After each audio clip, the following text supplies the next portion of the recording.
Hello, everyone, and welcome back if you're coming back, and welcome if you haven't come back.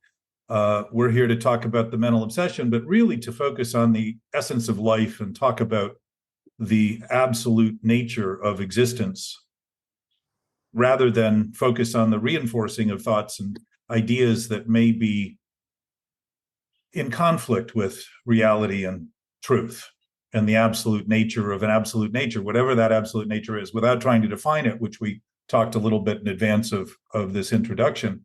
Trying to define it often obscures it in the sense that the definition becomes the seeming reality rather than the abundant nature of our own awareness that is clearly aware of things well beyond the definitions and the words we use. And I would call that inspiration and spontaneity and intuition, effectively. Intuition is defined as knowledge beyond reason, meaning there's no thought, reason, or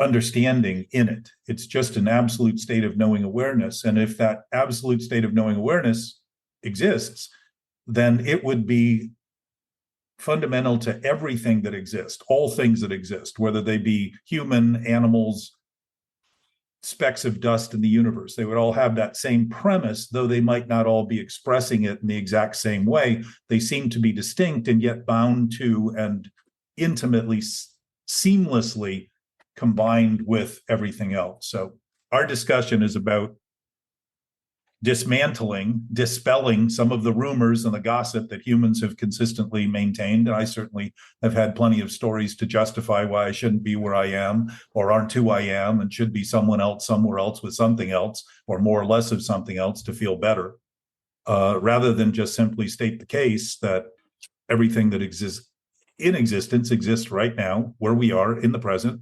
There is no definitive distinction between any of those things. If they're all simultaneously happening, then everything that's happening is happening right now. And if now, where everything is happening, isn't enough, I'm probably not going to find it looking anywhere else.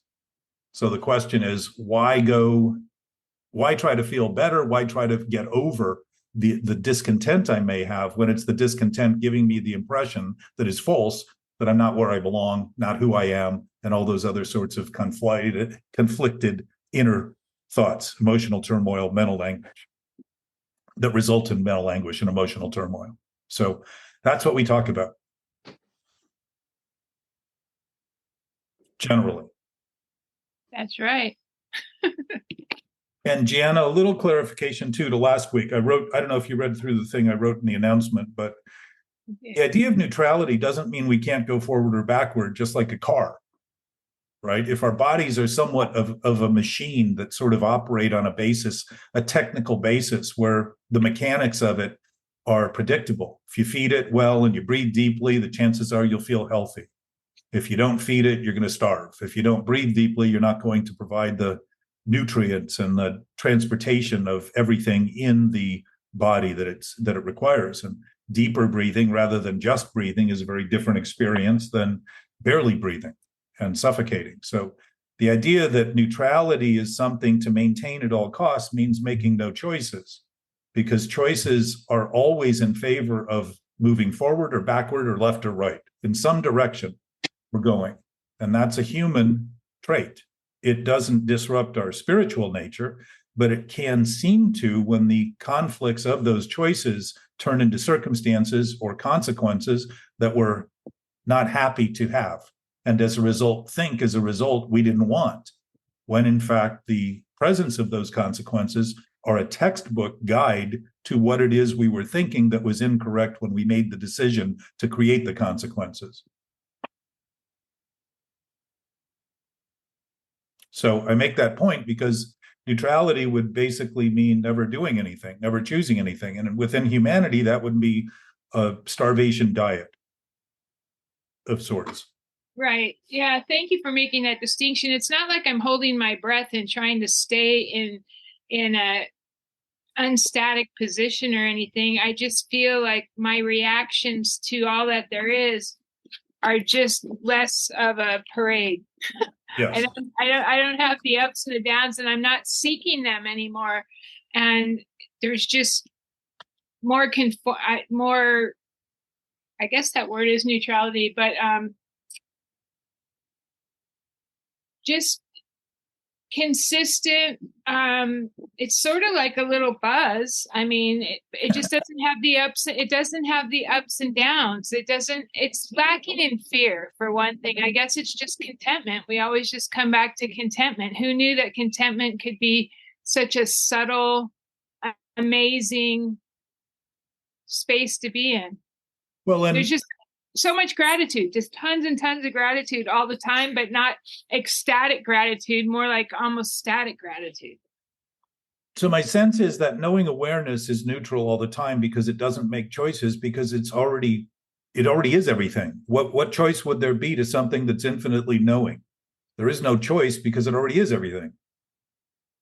So in that description that you just gave, it really, you came in about the time Santiago and I were talking about that knowing awareness. It really describes that greater knowing awareness that we all have, that is perfectly calm.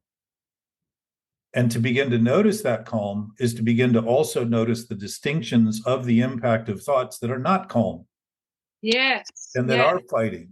And the beauty of it is that rather than think we are the conflicts in the thought and then make another decision that's conflicted to correct the original conflict and go around and around in that circle, is to begin to notice that the basis of our existence is at perfect peace. Douglas, you need to mute. Our nature is at perfect peace, and the ability we have to notice the disruptions is actually a gift of awareness and a guidance system to begin to simply clue in and say, oh, there's a trail here, there's a path here that's being beaten. And generally that beaten path is the self I think I am, because I'm abusing the ideas I have when I think they're real and true, and abusing the self I think I am by trying to get it correct all the time, by being demanding and abusive in that relationship I have, that inner dialogue I have with that seeming self. So to your point about discontent is when we're absolutely entertaining thoughts that have no substance, they have no content. And we're trying to make content out of something that has no content. If reality is reality and truth is true, it's already the content that we are dealing with. It's already the ocean that we're in, whether we're a drop or a speck of the foam. It's already the seamless nature of our existence. So thinking of it accurately provides an enormous sense of awareness that we've always had, but have been distracted by in this intoxication with this preoccupation of obsessive thinking, which is always designed to fight reality. It seems like that obsessive thinking comes hugely too from not being in the moment. I mean, we always talk about that. It seems kind of cliche right now. The insanity of it, Jana, the insanity of it is that we're in the moment, obsessively thinking we're not. The obsession is the idea that if we think of nothing else is happening. Right. And yeah, that's the insanity of it, to make believe that being obsessed, which would be a dis-ease, because it certainly creates discomfort and dis-ease, that being obsessed would violate the terms of reality rather than simply impose on us a sensation that reality is screwed up and that we're not where we are. And that how can we not be where we are if the present nature of everything is always in the present? It's impossible. It's just another one of those ideas that creates this sense of impossibility about life, when in fact it's the sense of impossibility of our thought that we're struggling with. Nothing more, nothing less. I just have so many fewer words now, and no dialogue and no luring in co-conspirators, and so much oxygen. I get so much air now, because I used to just like hold my breath and think like, if this was a little bit different, then things would be better. So if I just held my breath or had that conversation with that one girlfriend or whatever co-conspirator I could lure into my insanity, then things would be better, but that they were never just okay as they were. Right. And now they're okay, I don't have to conjure anymore. And there's so many less words and just so much more oxygen. Let me suggest to you, from Sanity's viewpoint, that feeling of not okay was correct, because you were thinking things that were not okay because they had no basis in reality. So the feeling of not okay was something in the sickness we think we need to get away from, when in fact it's an accurate assessment of the thinking we're doing that is not okay, because there is no basis. It's never going to be true. It's never going to be real, no matter how long we nurse it, nurture it, or make believe we maintain it. Will it someday, somewhere, somehow, never here and now where everything's happening, but someday, somewhere, somehow it will come true. That's just childish fantasy. Exactly where you found me. Exactly.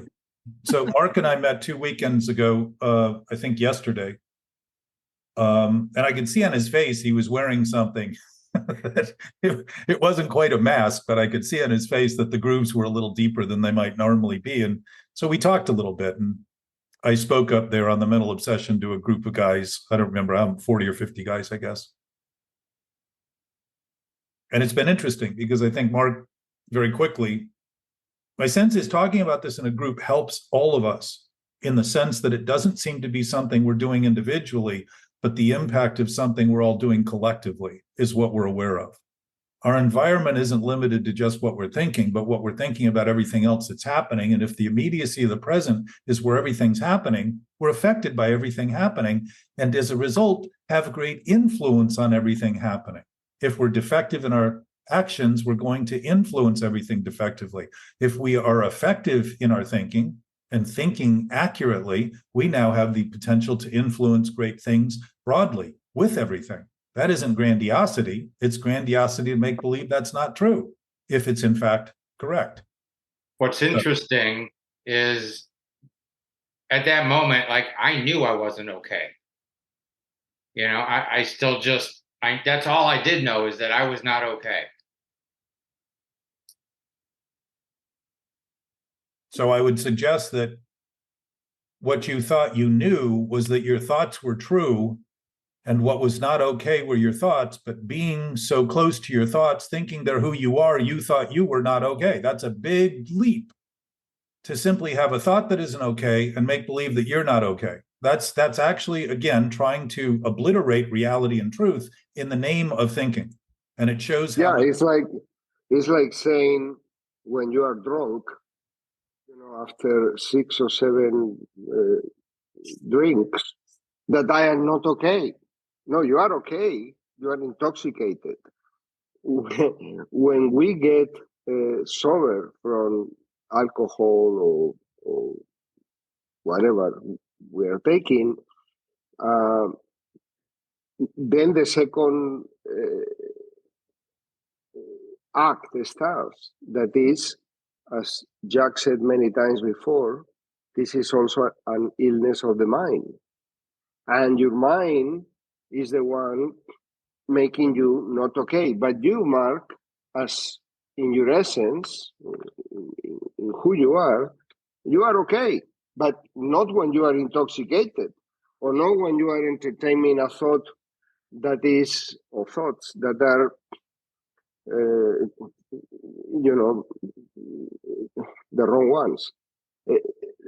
I came to this meeting precisely because I have to treat my alcoholism of the mind. I have to treat my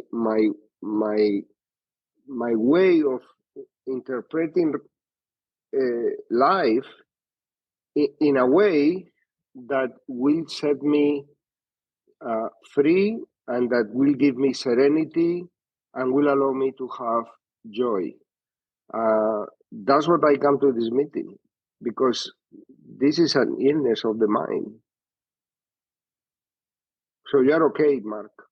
So one of the things to also register, Santiago, Mark, is that even when we think we're not okay, that knowing nature that isn't based in thought, because reality doesn't require us to think about it to be real, because it certainly existed well before we ever started thinking, including if you look at all of humanity, humanity's reign on Earth, or time on Earth, is very, very small compared to the length of time the universe has been here.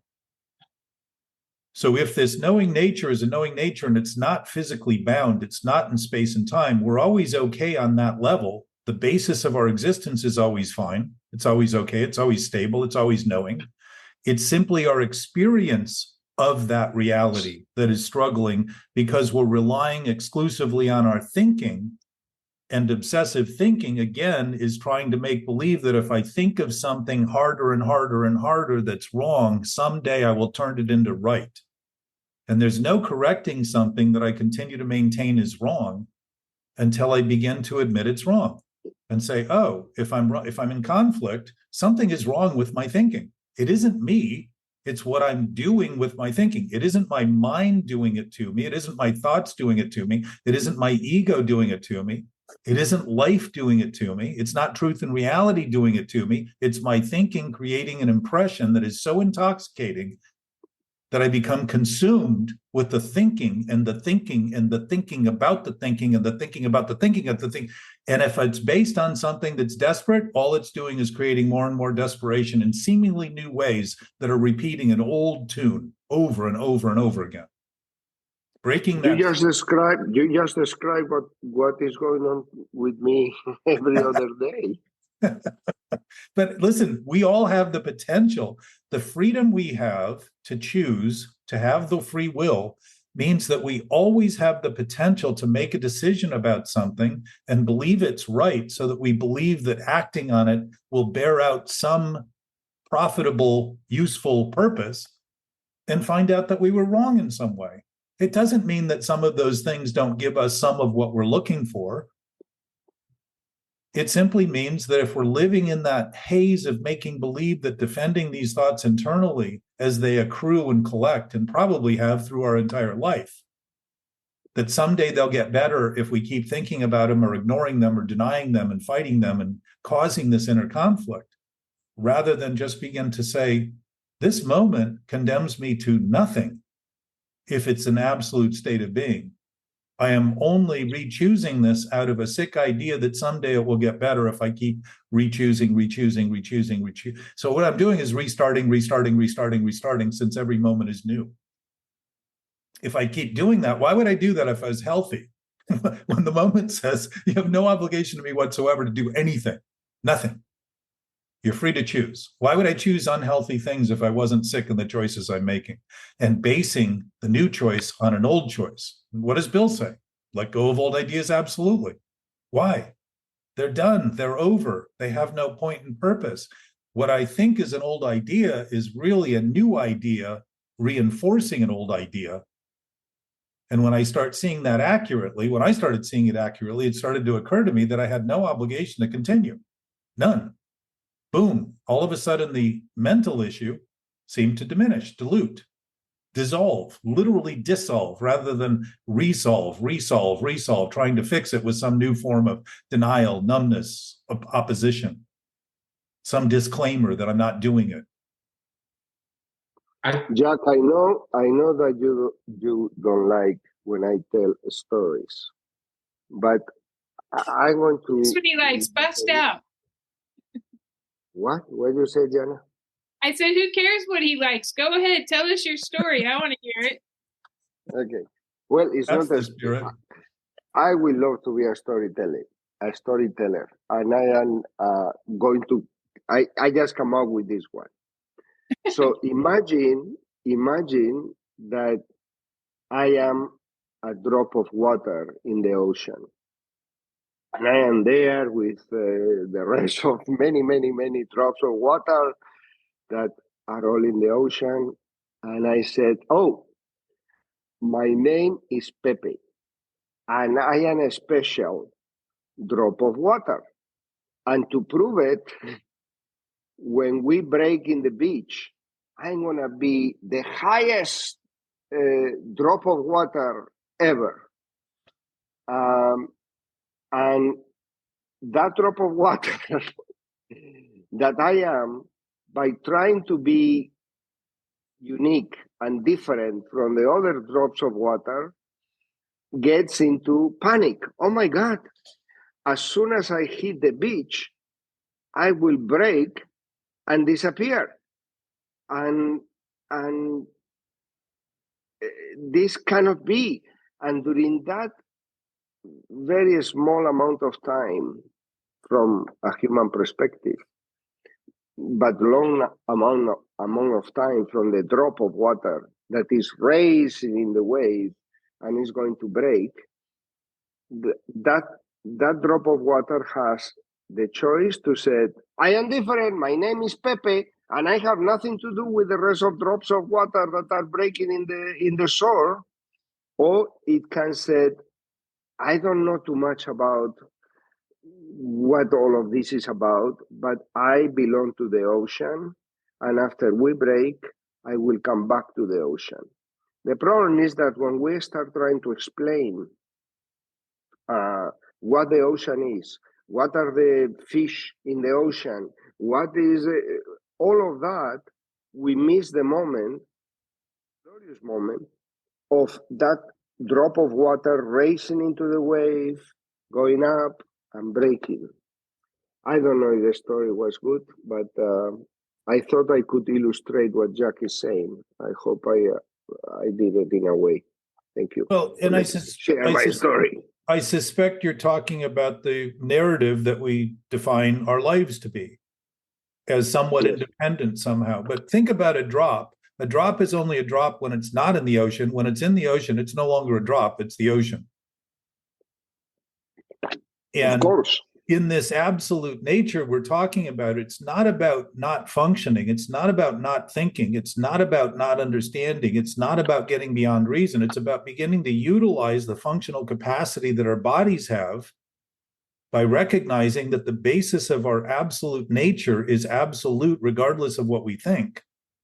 So that when we're thinking conflicted thoughts, we can assign the conflict to the thinking we're doing, not the brain that's doing it to us or the ego, but the thinking we're choosing to do, so that we are actually expressing responsibility for what we're doing and starting to come to terms with that on the basis of wanting to function better, wanting to be moral. My issue isn't with stories, Santiago, but when I was a kid, they used to say the moral of the story is, and they'd tell the principal. You don't hear that anymore. You were a kid. Which was a long time ago. That's what I feel like when I was a kid back in 1900. But you don't hear people talking about the moral of the story anymore. And yet there are morals in stories. That was the whole point of the different books that were written to kids to help them understand the principles of honesty and cooperation and all of the mistaken identities we can have to create the misgivings that we end up experiencing. They were all doing that. Modern stories are literally being used to help justify why somebody shouldn't be where they are, wouldn't be where they are, aren't where they are on the basis of something that happened at some other time that isn't even happening. And those stories, as far as I'm concerned, if I don't interfere with and start to say those aren't true, they have no basis, you are dying by maintaining those ideas. You're killing your body with the stress and anxiety that are being imposed on your narrative experience and this imagination that that's your life and who you are. I would say that is not healthy to continue to allow without at least some mention, whether people like it or not. And I've worked with enough people to know that nobody comes and says, I need to feel worse, and I want to think more negative thoughts. So there must be some inherent wrong that seems to be so normal and so incumbent on us that we don't even always recognize that we're doing, and making believe that because we don't think we're doing it, it's not happening, while the effects of it are very obvious. And to notice the effects is also to absolutely notice the cause. But to fixate only on the effects is to pretend the cause has nothing to do with us and the choices we're making to think the way that we're thinking. I don't think there's any greater impact on our experience than the way we think about things incorrectly in terms of the painful experience. To think of things accurately doesn't require much thinking because they're already accurate. The nature of everything is as it is, regardless of what I think. There's a lot of freedom in that. I don't have to think of it at all to be a witness to it and be relating to it and digesting it whole rather than in parts and pieces and think I'm going to get those definitions right to explain it all someday. That essence we all experience, what we might call alone, but it isn't alone because it's shared with everyone and everything. It seems to be interior to us because that's where this conversation goes on and inside our brain. But think of it, if we're having a conversation, we think there's somebody else in there to talk to, rather than if I am talking, that's a lot different than I am talking to myself. I can talk to my thoughts all day long. That's not who I am. This mistaken identity of thinking of itself turns into the self that I am, has me talking to my thoughts as though it's myself. I think to myself, I talk to myself. That isn't true. I'm just thinking to my thoughts and I'm thinking of my thoughts. I'm not thinking up a self. I don't need a self. If I am the self, if I am the essence, I am the one thinking. I'm the one choosing those things, and I'm trying to be irresponsible for the choices I'm making by blaming my thoughts and myself. I'm creating the ego to justify being a victim to what it's doing rather than the cause of it to begin with. In this play I've written, that's both a drama and a complete comedy, because I'm treating a false self, an imposter, as reality. So I'm a joke and hate to be laughed at as a result. No wonder. It's like a liar being called a liar. They generally don't like that idea, right? Very reactive. If somebody thinks I'm a joke, they're probably right to the degree that I'm thinking who I am is what I think. So what are we told in sobriety very often? Don't take yourself too seriously. I would suggest there's no self to take seriously. If we keep trying to refine the self and take it less and less seriously, that means when we don't take it seriously at all, we're better off. Why? Because there's no self to take seriously. It's simply a construct of thought thinking of itself. And I'm creating that. It's not happening. My thoughts aren't doing it. They don't have an independent life. That I've given this impression they do so that I can justify being a victim to what they're doing rather than responsible for it. If I wasn't responsible for it, I would not be feeling the effects of it and the diminished capacity of it and the conflict and the mental anguish and the pain. I wouldn't feel it. It would be normal. It wouldn't be outstanding. It wouldn't be distinct. Just be the normal way. This is just life. And yet we've even come to terms with that, saying this is human nature. To be disruptive, to be selfish, to be preoccupied with self, to be self-centered in the thinking we do that puts us at odds with everyone and everyone else. That's not our nature. That's our unnature. It's interesting that kids don't need to be taught to lie, right? They do it on their own. Well, I would say that parents are pretty good examples. I had something interesting. I mentioned that, I don't know how interesting, but to me, is I asked somebody how their mood is. I've been asking that because I want to know how's your mood today? And the person said normal. And I was totally shocked. Normal. I would have never come up with that terminology. I'm always looking for, it's an amazing day. It's a terrible day.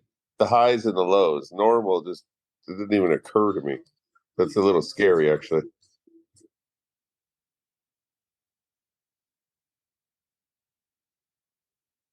So to notice the fear is to notice something thought of that's fearful. The thinking is afraid because we know better than to think thoughts that are untrue are real, and the fear is a natural outcropping, natural effect of that. Real fear, Anthony, does not have us in doubt. Real fear gives us very clear description of what to do. Right. If there's a train coming and we're on the tracks, we know to move, get a move on. It's not a debate. It's not It's not time, wondering, worrying, thinking. Just boom, go. One interesting thing too is when I told you that the other day that they said normal, you said, "Well, trust me, they're so far under, they don't even realize what's going on if they say normal." Well, if people who are normal are the majority of people on the earth, and everything that's happening is happening the way it is, and it's not I wouldn't say it's very productive in a lot of ways. It's been very, very disruptive and very hurtful and very harmful, very toxic. If those are the people who claim to be normal, I would say that there's some degree of denial that's gotten to the point where it's been normalized, but there's nothing normal about denying what we're doing. It's an abnormal response. And to consider it, because it's so common, normal is to show how desensitized we've become to even talk about it accurately, and to start talking about it in ways that justify it. It's just a new story about this whole thing being natural and the only thing humans are going to do. If that's all humans are going to do, what are the chances we're going to ever do better as a species? Not very much, if this is how we think collectively. And that collective thinking starts individually. And to any degree that we think our thinking is distorted, we distort the experience for everyone else. And to the degree that we think accurately, we begin to give people a chance to actually notice that they already know what they've been doing is wrong when it's wrong. And it's not a big leap at that point to say, wow, I've done a lot of this for a long time. My sense is that the problem... Sorry for interrupting. I've tried to remove the word normal in a lot of the verbiage or worded and replace it with healthy. Yeah. Healthy thinking, not normal thinking. Yeah. Not normal people, but healthy people. Well, they probably all go together, because abnormal and unhealthy would be disease, dis-ease, discomfort, disturbance, all those things that suggest some form of agitation. And what does the book say? When we're agitated, pause. Why? Because we're acting on thoughts that are contrary to reality. What are we going to do if we act on those thoughts? Act contrarily. What are we going to do? Hurt and harm, rather than correct. Sobriety is about learning to correct wrongs rather than perpetuate wrongs. Doesn't mean we can't be wrong. It means we are, when we're thinking things that are wrong. Can you give a brief description, a 1 minute or 2 minute, of what this group is and how it came about? I doubt it, but go ahead. No, can you do it? Oh, I thought you were going to do it, Anthony, in a minute. And I thought that's you had that doubt there. No, I'm playing with you. Lency,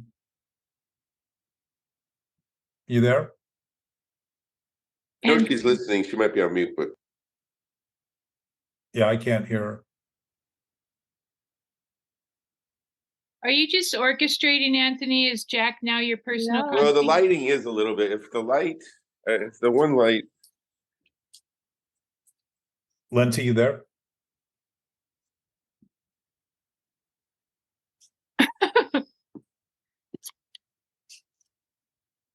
So I would say, to a degree, we've been talking about what this is about. And I don't know that there's any way to do an intro in a minute or two, but I'm here. Hi, Lency, how are you? Hello, I'm here. Thank you for joining us. Oh, thank you so much for the invitation, dear Anthony. So Anthony is asking to give you a brief description of what we're doing. And I would suggest that if you ever struggle with thoughts that seem to be intrusive or attacking you or out of your control, then you're aware of what mentally obsessive thinking is in your own experience.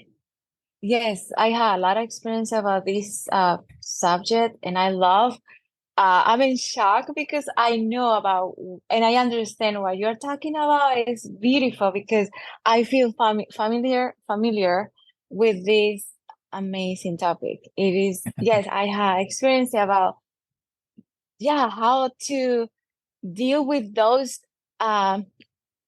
negative thoughts, because we face many things in life, okay? But we had a power to control those negative thoughts. And it's powerful to have you, and I'm listening, and I'm doing things around. It is so powerful. I cannot stop, thinking about what you are sharing. Thank you. Well, none of it would make any sense if you didn't know it.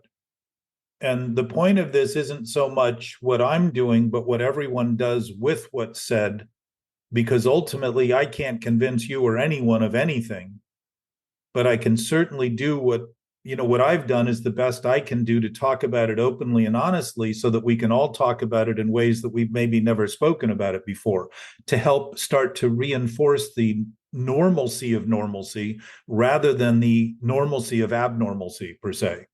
and continue to perpetuate the story and tell people they're going to be fine someday, somehow, without any clue about the fact that what's happening now is going to determine how they are fine and well in the future, because we're basically creating that future based on how we act today. And acting is a thought. Thinking is an action. It's a primary precedent to every outward action and expression that we ever make. It's not something that happens vicariously. It's actually chosen. We choose based on what we want. We always want something for what we're thinking. And we have an investment in those thoughts.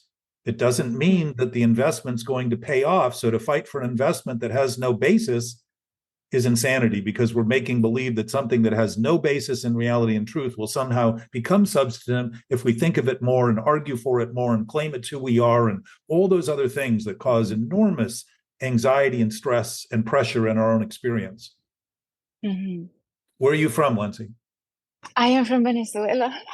But you speak very, very good English, very, very good English. And you also, I'm sure, would notice that even English not being your primary language, that you have a sense of this that transcends the language. You have a sense of awareness that transcends the language that you described as, I think, beautiful.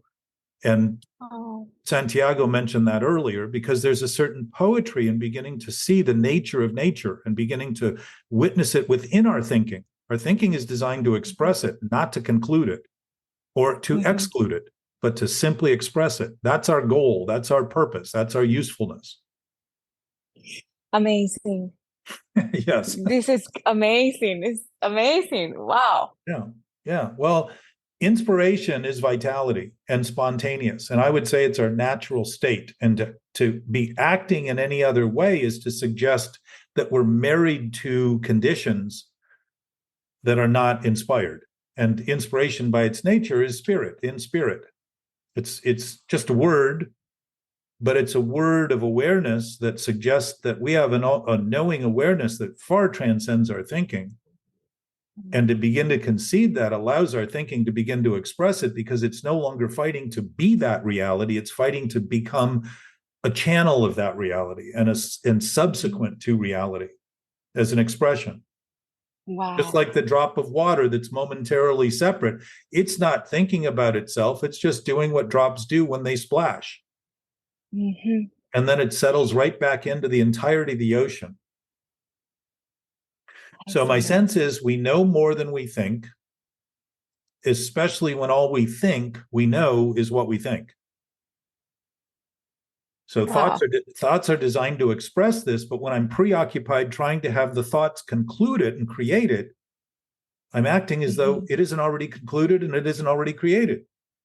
So I'm acting as though I'm God. That's ego, imposing this seeming difficulty when it's actually a choice I'm making to act as though reality and truth isn't real or true. And I'm then become desperate because I need to find it and I need to seek it. Humans have been seeking forever and apparently haven't found what they've been looking for. And I would suggest the hardest place to find is the one you're in when you don't think you're there. So it's very simple. Wow. That is why some people live their life like stuck, like they could not move forward, right? Because they cannot see that reality of what they are thinking. My sense is they actually see it, and the anxiety and stress and agony that they suffer is their witnessing of it. But because those things are so objectionable, we think they're things to feel better about and try to get over, rather than see that they're actually a textbook, a guide, like the owner's manual for your car. When you get I don't know how many people ever read the owner's manual, because now they're about 400 pages long and they're so intricate. Most people use about 9% of the car's potential. Wow. But this consequences, this friction, the anxiety, the stress, the depression is all telling us something once we're willing to notice what it is, rather than make believe that it's telling us to run and escape into impulsive, reactive, and compulsive behaviors. All of those attempts are impossible. But I don't think it's some people. I mean, I am here because I am one of those people, and I have to watch, because my illness between my head is coming back anytime. So it's not some people and that I am, oh, I already know, so that I am fine. Even though that I know, half hour from now, I can be engaged in a thought that won't bring me joy or peace or happiness. And the reason why I got sober is to be happy, free, and joyful. So, but that is hour by hour, day by day, moment by moment. It's not some people, it's all of us. Well, to think, to begin to see the absolute nature of reality as being absolute is beginning to include, like you're doing, Santiago, and see that this is a species, it's a potential we all have. And as a result, it's probably something we're all doing to some degree at some time. I don't know when those times are and to what degree, but I believe in my own sense, my own history, my own experience, that the real thing missed here is the value of the pain, the value of the anguish, the value of the lessons that were being shown. Just like if we stand in front of a mirror and we're wearing a costume that doesn't look good, and we thought when we were getting dressed, we looked great until we saw ourselves in the mirror, to pretend that how we thought we would look in the mirror is how we look, is to go out in that outfit feeling somewhat discomforted by the fact that we know we don't quite look the way we thought we did. And to act in ways that are trying to overcome this information that we're getting and not say, wow, this is actually teaching me. It's giving me, this is the immediacy of a reflection being caused by the dysfunctional thinking. And if I look at it accurately and accept it wholly and begin to embrace it, it dissipates and doesn't become this lagging, dragging thing that I think I constantly need to feel better about and feel joy over, because there's a certain bliss in that confrontation. Mark described it earlier as those things just vanishing. The illusions start to become illusions, and you begin to realize they're completely transparent. There is no block. There is no solidity to it. It's the idea that we are creating a narrative that gives it a picture and some sort of an imagery that gives us that impression. We're creating a movie in our head and then making believe that we're the actor and the set designer and the producer and the director and all the different various things, but we're taking it as reality. Our body will respond to what we create, the narratives we create. It will be affected by those things, just like watching a horror film or having a nightmare. It seems real to jump and jolt because the imagery affects us. The same imagery affects us from our thinking, but it doesn't create reality. It simply is an impact of something we do within reality. It's a choice we make.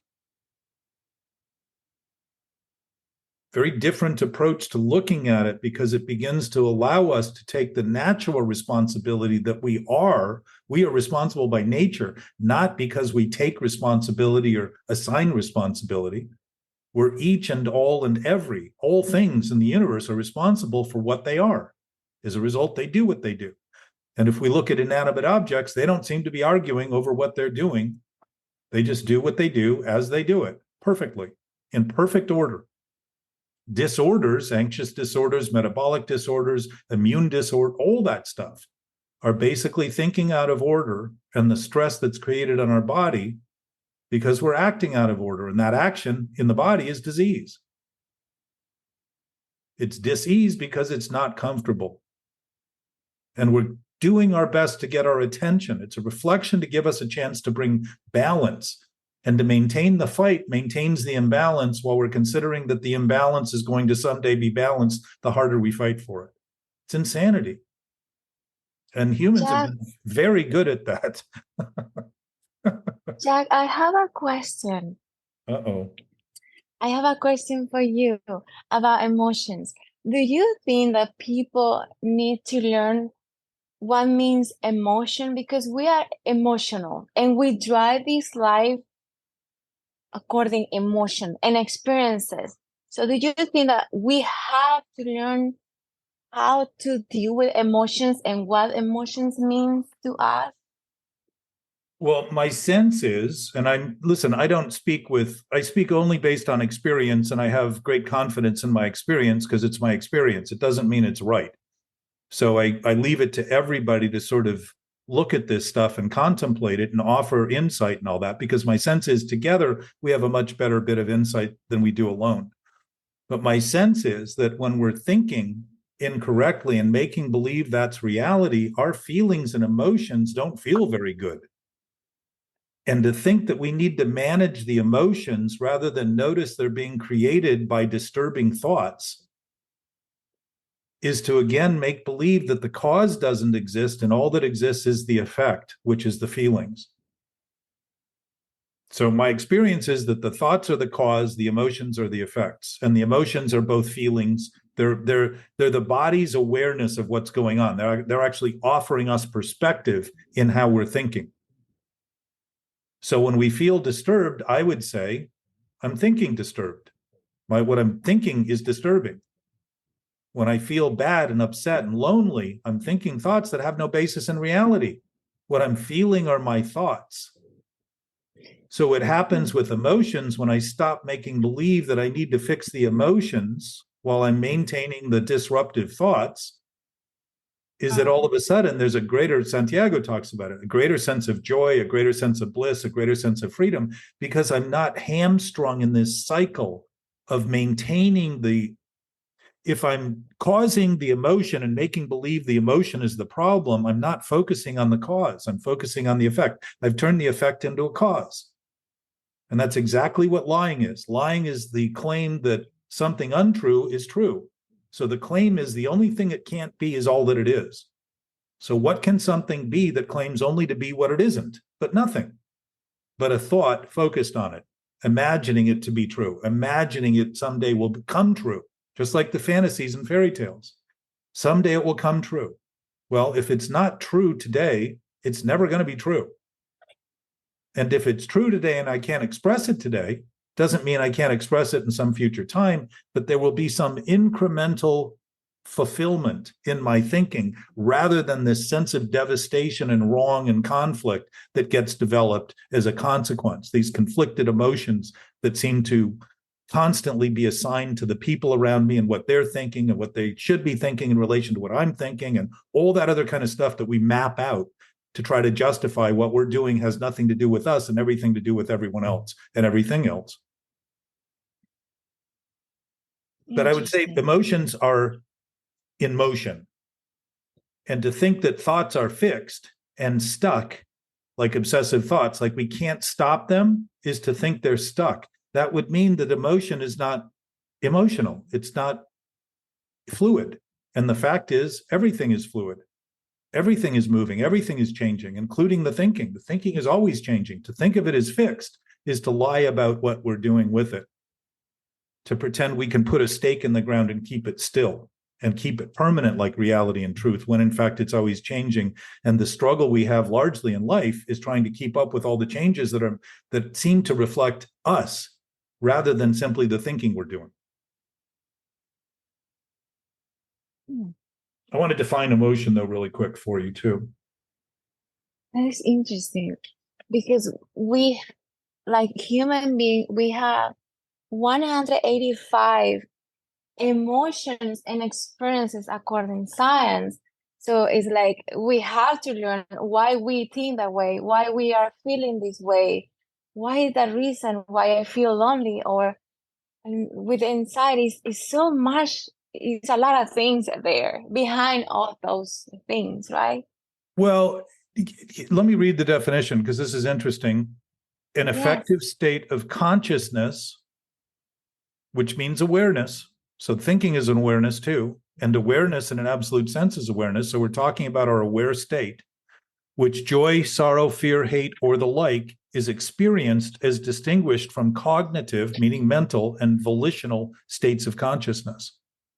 So since they're really defining this as an effect, they're happening seemingly independent of thought, but an effect would be independent of thought because it would be revealing, it would be distinct in the sense that it would be seemingly separate because it's happening after the thought rather than prior to the thought.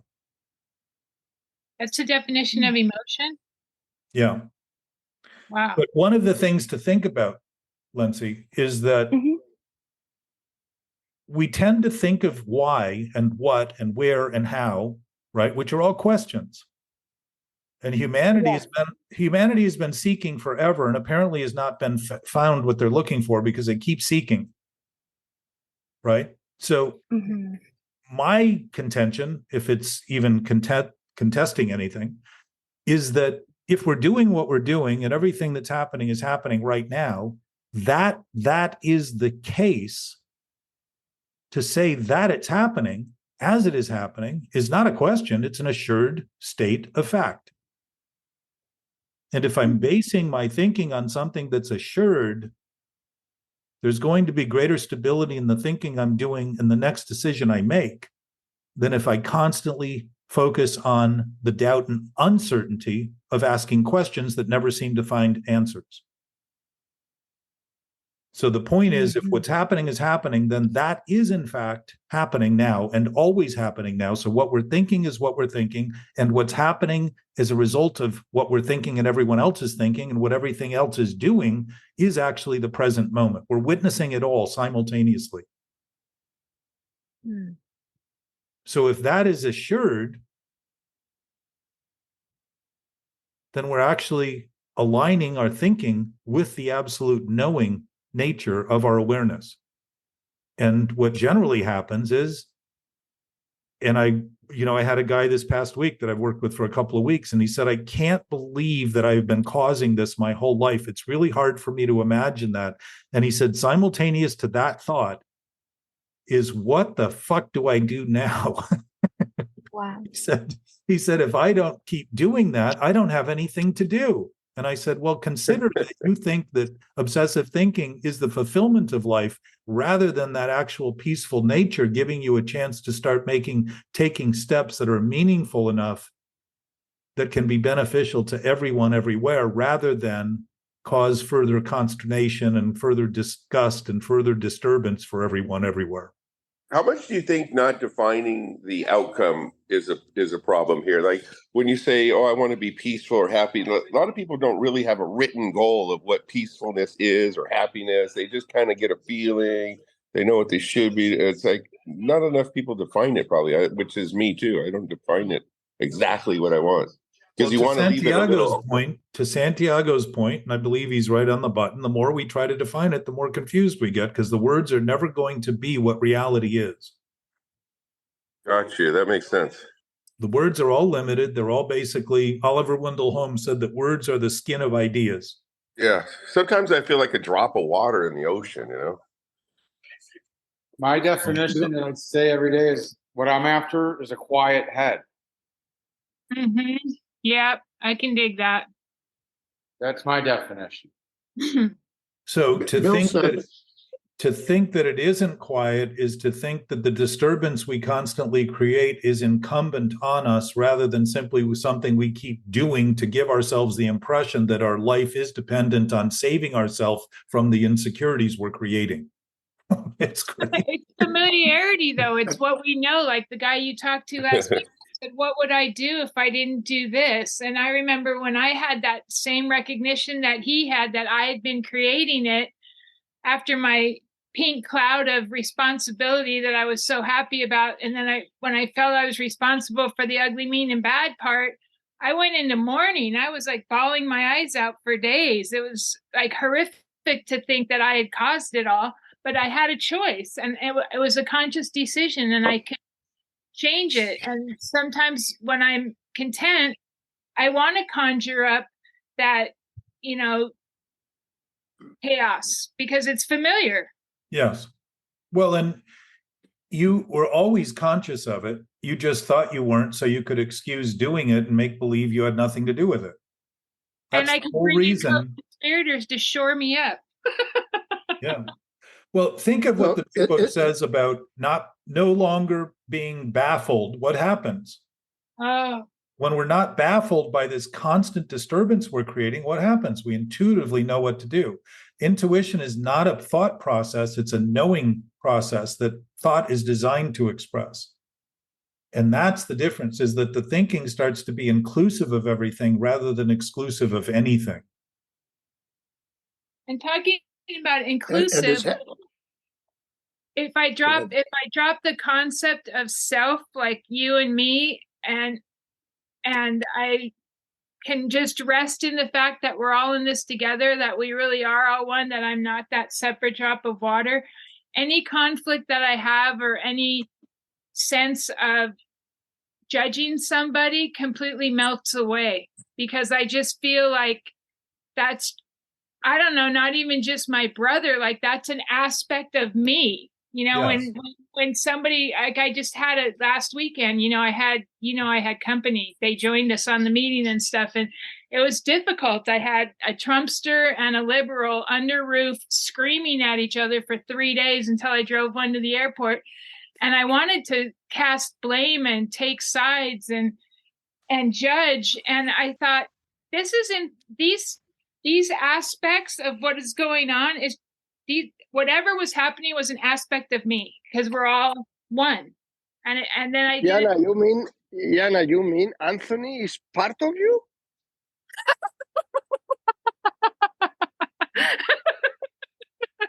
I love you. You are the smartest man I know.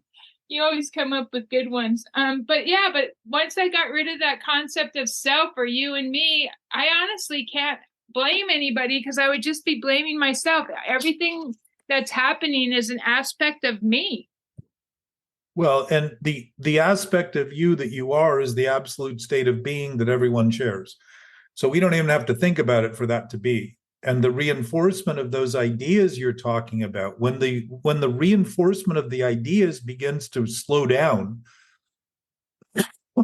because we have less and less confidence that they're helping, and more awareness that we're actually repeating this stuff over and over and over and over again to create the impression that it's real, and it starts to diminish, that other awareness becomes obvious, rather than because we're no longer acting oblivious to it.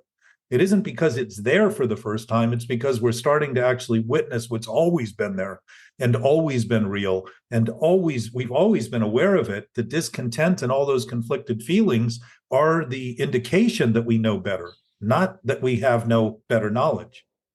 We wouldn't feel those things as conflicted and wrong if they were in fact right, and the only thing we could do. Well, the conflict that I really did want to conjure up, because there was chaos and it was, pretty apparent, like they were yelling at each other. My conflict just totally melded into compassion, and all I could feel was just compassion. And like they would say things and say, "Right, Jana?" And I was like, dude, I am apolitical. I don't take sides. I honestly don't have opinions, and everyone is welcome, because all of it is an aspect of me, all of it. And I peacefully drove one of them to the airport, and I honestly didn't judge them. Which one did you drive, though, Jana? I drove the liberal, because the Trumpster was just not going to go anywhere. There was no choice it would have been more conflict. And also the liberal had, as a aspect of me, some mental health issues that I wasn't aware of prior to his arrival. And he had gotten a little bit angered and kind of stepped into me physically, my space, and my little Venice born only had brothers thing wanted to punch him, and I didn't. I stepped back and then forward, and then I said, okay, pack up your stuff, we're going to the airport, I'll buy you a ticket, what's your birthday? And it was pretty peaceful. A little bit of conflict got flared up, but I said, I'm releasing you with love, you're my brother, I get it, but you just have to go now. Well, Jack, that's what I was wondering last week, and Jana brings up a point. There's the conflict and the wars and the death and all of that. When you talk about this all-knowing, infinite peace and love and intuition, but we still have to deal with these negative things, because all things are possible that are possible. Well, because we continue to create them. So it isn't that we have to continue. Yeah, they're not happening to us, for sure. They're happening by us. Yeah, we continue to create them. I mean, the social dynamics you're talking about, also about one political side or the other. Isn't it interesting that the vote is almost split down the middle? It's almost like the same split personality that we create in this idea we have about who we think we are within ourselves that seems to be just an equal enough fight to constantly never dominate either side to keep the fight going. Isn't that interesting? So what we're doing individually, we're doing socially. To think of it as them doing it and not us participating in it is to miss the influence we have and the fact that we're influencing it now by thinking we have nothing to do with it. People who don't vote, vote by not voting. They dwindle the pool so that whoever wins has a greater or lesser chance of winning because that pool doesn't include more variable votes. We're all voting. Every dollar we spend, every dollar we don't spend affects the economy. Do you think you still have any more lies that you tell yourself on a daily basis that are still working for you that you're not even aware of? Absolutely. Right. Yeah, for sure. Till we hit the mirror. I'm super hot when I watch them trimming my bamboo and stuff. I'm like, yeah, I'm looking good for 65, baby. And then I wander by shiny something and I go, whoa, I'm grandma. I would say, Anthony, the largest number of those thoughts are about other people and the impossibility of getting through to them, right? Mm-hmm. So that's been one of my awarenesses, is that I want to be heard. I want to be right. I want to be accurate about what I'm saying enough to actually influence and make a difference for people. But what I've learned is that it's not up to me to make that difference. It's up to me to do what I can without concern for whether or not they accept or don't accept it. Because ultimately, everyone's free will makes a decision as to what they're going to do with what they hear and what's happening. Don't you think you could give a more passionate message if you did have concern? Ooh. Well, I do have concern, and It's pretty passionate. Yeah, I just You were don't saying think you don't want to have you do it without concern. if it were unlimited, everyone would be listening. And I wouldn't say that's been my experience. I clearly am participating in a limited effort based on the limitation of the thoughts I have about how successful this can be. And probably my whole conversation is somewhat limited and dimmed down, dumbed down, diminished in capacity due to ideas that I'm still nursing that have no basis in reality.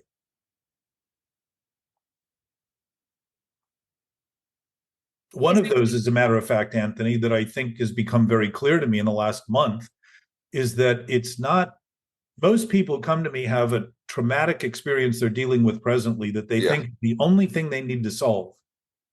And what I've realized is that we use those individual stories because we can't tell a story about anything without beginning to actually approach the absolute and start speaking in absolute terms and diminish the stories because they just evaporate in that awareness. So my sense is that what we're struggling with when we're struggling is with everything that's going on, not the certain things that we assign the problem to that seems so immediate to us that we can use because we see the people, we know the circumstances, and we can assign them for being responsible and what they did and how they did it for being responsible. And that's the story we focus on, right? The one that we do have a good story about. Yeah. Yeah. So what was interesting in that, though, is starting to realize, we're actually, if the moment is always if we're always in the moment, if we're always present, if the present is where everything that's happening is happening, what I'm struggling with in any relationship is with everything that's happening, not just what I'm thinking about is everything that's happening, not just the certain things that I try to narrow down and pick out to use as a justification. So here I'm going from small to all. And yet that's probably always been the case anyhow. So it isn't big in terms of anything but the relationship to the tiny little effort that I was making, thinking that's all that my job was and all that my life meant and means. It's not big. It's just accurate to think of things in total. The absolute reveals itself when you think of everything. It doesn't seem to be there when you start thinking of the bits and pieces of things. But it's there. It just doesn't seem to be. Because those things that I think of are in conflict by thinking of them as separate to begin with. I've put them in conflict. I've chosen. So do some people just wake up happy? Like somebody was saying, do you just wake up happy all the time? Is that what you do? So I don't know. I mean, cats only on Sundays. Cats seem to. No, but Jack, how can we possibly build up a story against the absolute, us being so infinitesimal? Well, you can start to see the magnitude of our collective awareness and the impacts it has on the global scale. We think it's big, but it's not. The global scale is tiny compared to the universe. What we're doing here is minimal compared to the universe.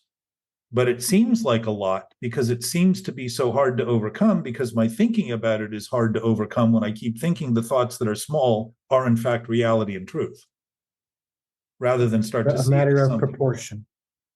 Well, the other thing too, Gabe, in beginning to see that if we have the potential to influence things in the greatest way, we have been influencing those same things in ways that are much less than great all along. Starting to say that the shoe isn't on one foot, meaning there's no other foot to put a shoe on. The fact is, if we're having influence, we're influencing things either productively or uselessly. We're having an impact one way or the other. Consequence doesn't disappear because we don't think about it or don't think we have anything to do with it. Even our lack of participation, as I just mentioned about voting, is in fact a decision, a choice that impacts everything. All the choices we're making impact everything, not just some things. And we are impacted by all things, not just some things. The fact that we can focus and micro-focus on things and fixate on things doesn't mean those things we fixate on become reality. It just means that we are doing we're desperate to try to figure out how to control reality, because we're out of control in the thinking that we're doing about it, not because it ever had any control, but out of control in its essence means there's no control in something that doesn't exist. In insanity, there's no control over an illusion becoming reality, none. Yet I can continue to maintain it and suffer the consequences of it and think it's real because pain seems to be real, but pain is actually an indication of something wrong, not reality. It's telling us something's wrong with our makeup, our made up thoughts, our ideas about life and reality, not reality and truth. So my sense is that paradigm shifts through history have occurred when people started thinking of things accurately, and very short order, everybody thought of them that way. Didn't take a lot of communication. It didn't take a lot of effort. It didn't take a lot of selling, because when people applied those thoughts, they worked. And when they worked, why wouldn't you just continue to apply that same thing that worked? You'd have to be insane not to. And once you know what works, it's very easy to reapply it over and over again, because you'll start not even thinking about it and start simply acting on it. Do you think it's helpful to be more familiar with the list of emotions? If there's 150 emotions available or some number, is it going to help the person know each emotion and be familiar with it so when they're having it, or that doesn't really help? I would make a suggestion to you, Anthony. You start making that list, and I will guarantee you that it will go on for as long as you live, and tell me at some point in your life if it was worthwhile. It's of any value. Yeah, I mean, just think of it in the most extreme terms, and, if the emotions are the emotions, then that's what they are when we're having them. We don't even have to assign a thought to them. Think about that too, Anthony. Every emotion we have is converted into a thought, which means that we have decided what that emotion is in thinking. The emotions don't speak to us because they're raw data. Yeah, that's interesting. Our senses don't have an opinion. They're just feeding us information about our environment so that we can think about it rationally, on the basis of presuming that we have our own self-interest at heart. But when the self whose interest we have at heart is one that's delusional, all of our instincts go backward and start to reverse and start to kill us in the name of saving us, which is what addiction is. Compulsion. And maybe that's why when it's real fear, it doesn't have to go through the whole process through the brain. Exactly. Exactly. It's designed to let us know exactly what to do. You know why? Because we know exactly what to do. If we were as this moment that people seem to be afraid of and think offers us nothing is actually the potential to stand in the face of absolutely nothing and face the fear that is built up in our system to imagine that moment and start to realize that moment is full of life, and to think that it isn't the fulfillment of that knowing nature that we're capable of expressing creates a sense of fear because we know better.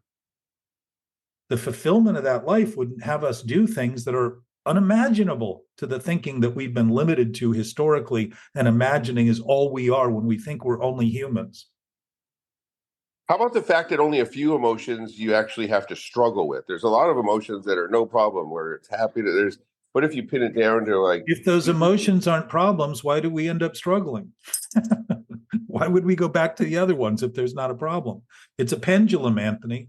It's swinging constantly back and forth and back. And we're trying to balance something by keeping it out of balance. We're trying to claim we have control by never just noticing we're absolutely balanced and stable by nature in our absolute state of being and knowing. And anything that gives us another impression is coming as a result of what we're thinking about things that are incorrect that we think are correct. So I had an interesting experience yesterday. I was having dialogue on a public forum of this group that I belong to, and my philosophy is that only love is real. And it does cause conflict because there's guys that'll say, there's 6,000 of us, and the guy will say like, well, you're free to think that because I was, in the Vietnam War or whatever, and I protected your right to feel that way. And, he finds me dangerous. He thinks it's a dangerous way to feel. And like sometimes someone else will comment something and then he'll thank them for being like the bad guy, being his co-conspirator in this. And I always say that's just fear. There's a difference between love and fear. But anyway, I came to peace with my conflict of thought in certain things. And one of those emotions from my senses was a person that way previously, like over a year ago, could make me feel jealous. And I really am at peace with it. And I don't feel any conflict about it. But this person piped up and my body reacted. I got that sick feeling in my stomach. And I feel like that was my senses overriding my rational thought. Like it was almost like a true, like that true experience of fear or danger.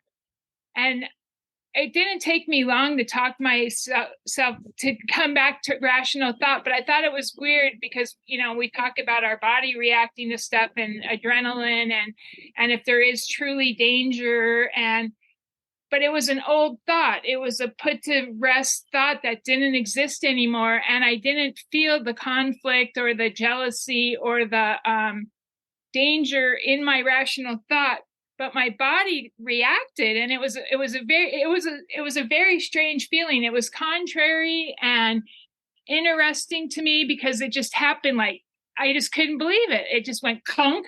And I went, what is that all about?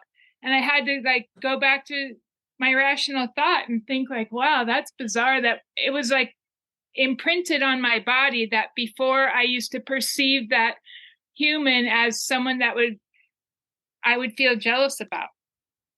Yeah. So you're witnessing a knowing nature. I would suggest you're witnessing that you're having a greater experience of noticing what you know rather than what you think. And one of the things you said that I'll just point out is that he used to have you feel jealousy or make you feel jealousy. Nobody makes us feel anything we don't decide to feel.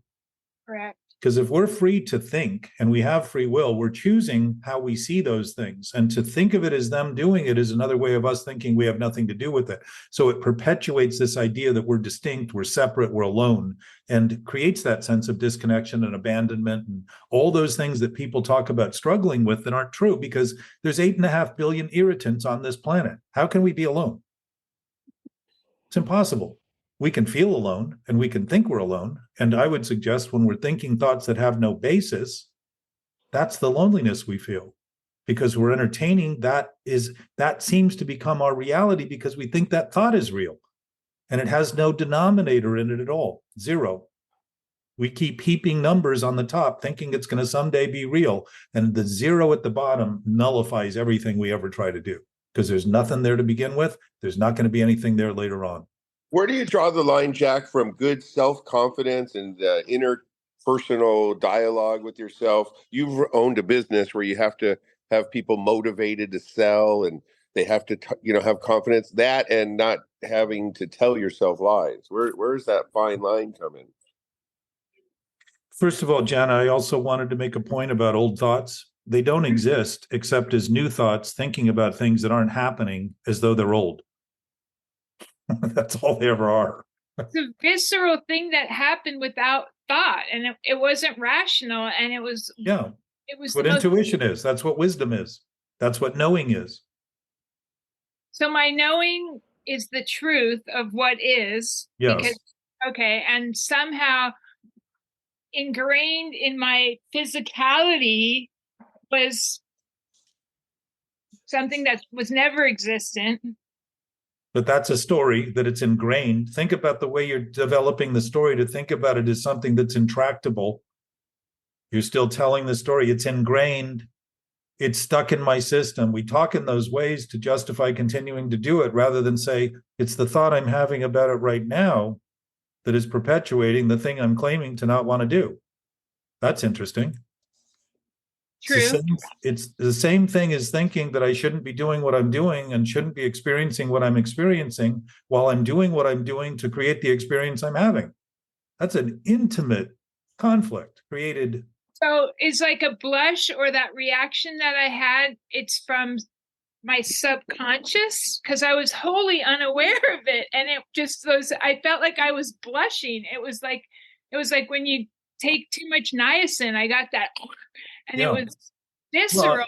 And I was a little bit ashamed, but I was also kind of in awe of it because I was so aware of it. I was like, what a trip. I can't even believe this got, when we're not depressing our thoughts, our body's chemical factory starts to actually function according to its design rather than is undermined according to its inability to function. It's kind of a beautiful thing. I mean, just the awareness of it. I was like, I still am. I'm kind of floored. It happened like at 9:00 last night. And I just was thinking about it right now, thinking like, wow, my awareness is so much better than it used to be. So keep in mind that our subconscious is not unconscious. Apparently not. Exactly. Seriously. It's kind of a beautiful thing. I am grateful for it and I'm not ashamed. I can share this with you guys and I'm not ashamed by it. I'm kind of in awe of it. There's no shame in reality and truth at all. There's no guilt in reality and truth. There's no depression. There's no insanity. There's none of the things that we struggle with that we think are real and true exist in reality and truth at all. There's no non-truths. There's no lies. It's the fundamental basis of all possibility. And we choose from that wealth of possibility what we do, always. If it weren't for that great possibility, we wouldn't have any choice. So if I didn't have a reaction, I maybe would have gotten a tumor or something. Well, don't worry about. Santiago, you wanted to say something? Yeah, I just want to say thank you. I gonna go. Thank you, everybody. Thank you, Jack. And just leave you with one thought. When I think about my prostate, I don't have a good day.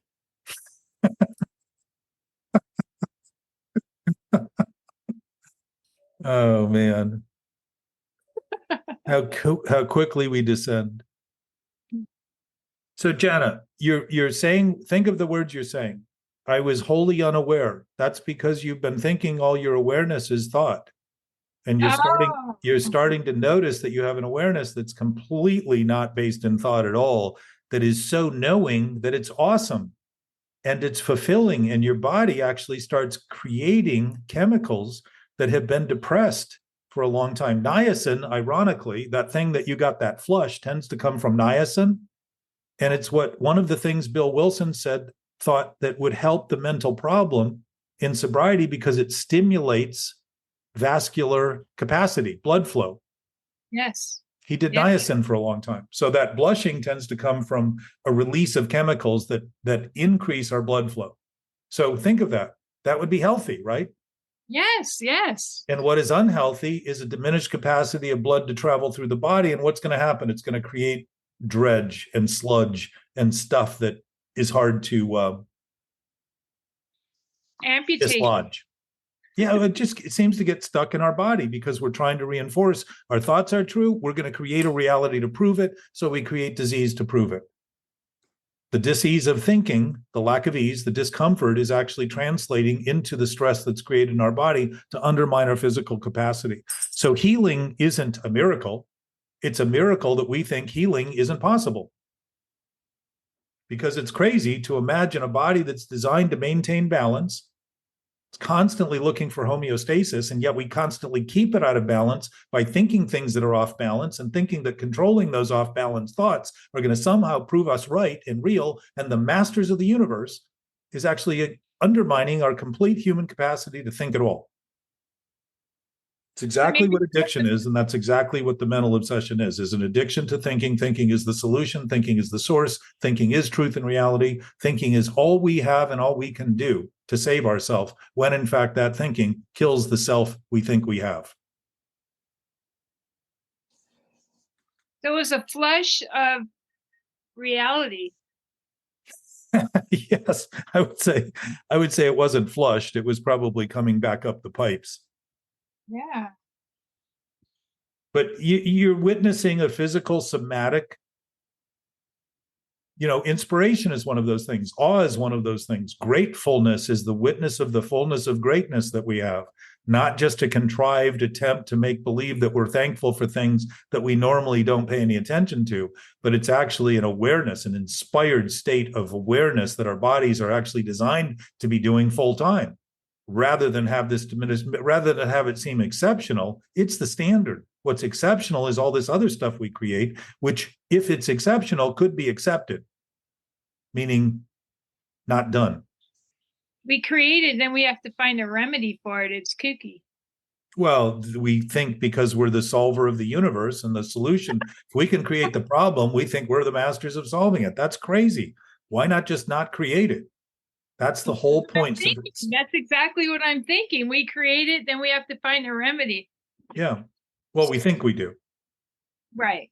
The remedy is never in the effect. The remedy is always in the cause.